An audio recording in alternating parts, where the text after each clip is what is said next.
तस्वीरों को देखकर आप समझ तो गए होंगे कि ये कितना खौफनाक और डरावना है और कितना शर्मनाक भी है।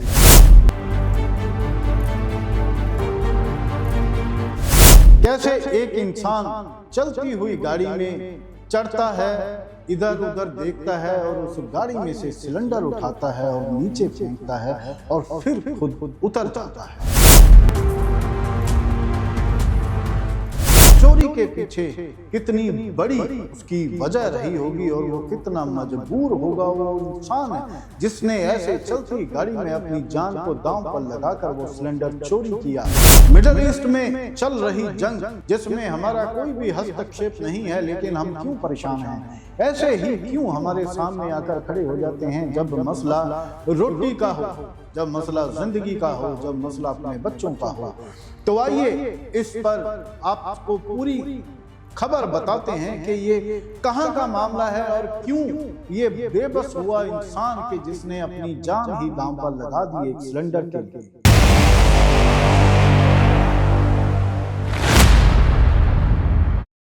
नमस्कार, आदाब, सत श्री अकाल। मैं हेमंत मित्तल और आप देखना शुरू कर चुके हैं आवाज इंडिया टुडे। तो आज एक बार फिर आपके सामने ये जो मिडिल ईस्ट की जंग चल रही है जिसमें हमारा ना तो कोई कसूर है और ना ही हमारा कोई हस्तक्षेप है, लेकिन हम फिर भी इतने मजबूर हैं कि हमारे घर के चूल्हे तक ठंडे हो रहे हैं। LPG लिक्विड पेट्रोलियम गैस जिससे हमारे घर का चूल्हा जलता है, जिसको हम सिलेंडर बोलते हैं, गैस सिलेंडर बोलते हैं, आज उसका काल पड़ा हुआ है। 3-3 हज़ार में बिक रहा है ये सिलेंडर। काला बाजारी हो रही है इस सिलेंडर की जिससे हमारे घर के चूल्हे जलते हैं, हमारे बच्चे खाना खाते हैं और हम खाना खाते हैं। और आज ये सिलेंडर इतना कीमती हो गया है कि लोग सोना चांदी की चोरी को छोड़कर सिलेंडर चोरी करने लगे हैं। ये वीडियो हम आपको दिखाते हैं।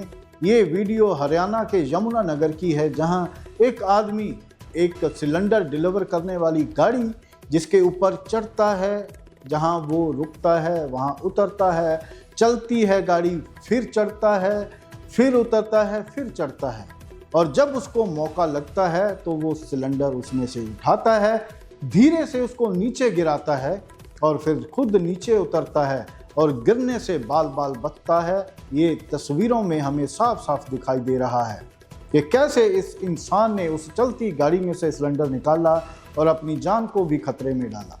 इसके साथ हादसा भी हो सकता था, ये चोटिल भी हो सकता था, लेकिन इसकी ऐसी क्या मजबूरी रही होगी, क्योंकि ये चोर लग नहीं रहा कि ये कोई प्रोफेशनल चोर होगा, लेकिन इसको देखने से ऐसा लगता है कि इसकी भूख ने इसको ये करने पर मजबूर किया होगा, या जो हमारे हिंदुस्तान का सिस्टम है उसने इसको ऐसा करने पे मजबूर किया होगा।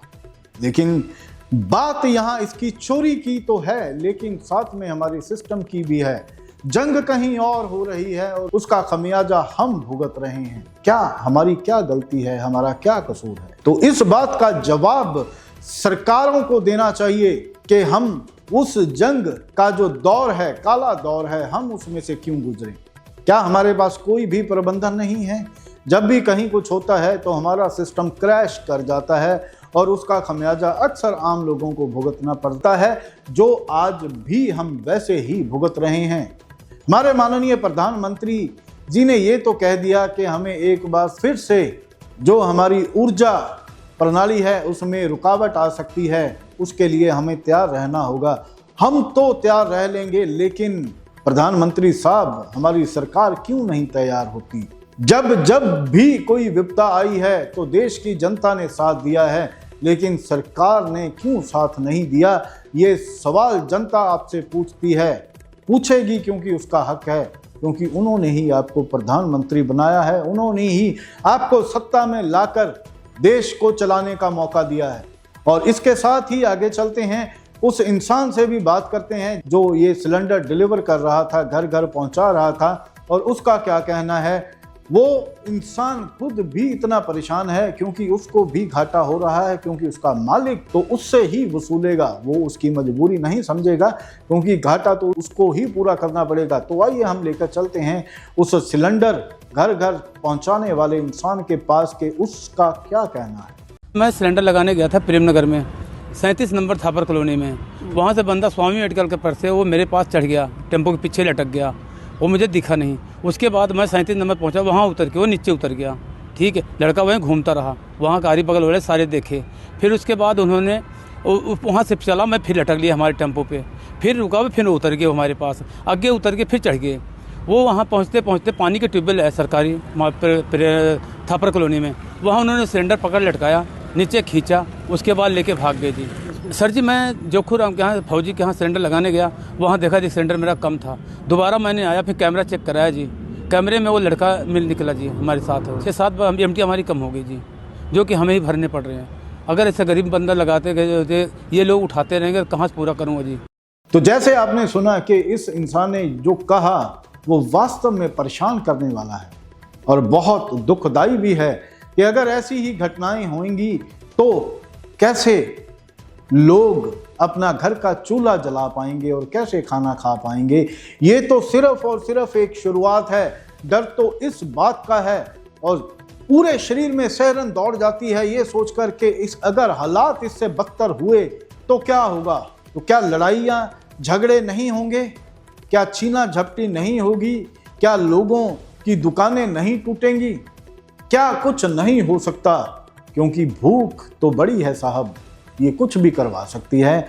और इसका जवाब आपसे भी चाहिए कि आपकी इस बारे में क्या राय है। लेकिन सबसे ज़्यादा बड़ा जवाब हमें सरकार से चाहिए कि वो अपनी जनता के लिए क्या कर रही है। इस सारे जो भी ये सिस्टम बना, ये चोरी हुई, ये सिलेंडर क्राइसिस, एलपीजी क्राइसिस, इसके बारे में आपकी क्या राय है और इसको कैसे इसका समाधान किया जा सकता है। आप अपनी राय हमें कमेंटों में ज़रूर दीजिए, क्योंकि आपकी राय हमारे लिए बहुत मायने रखती है।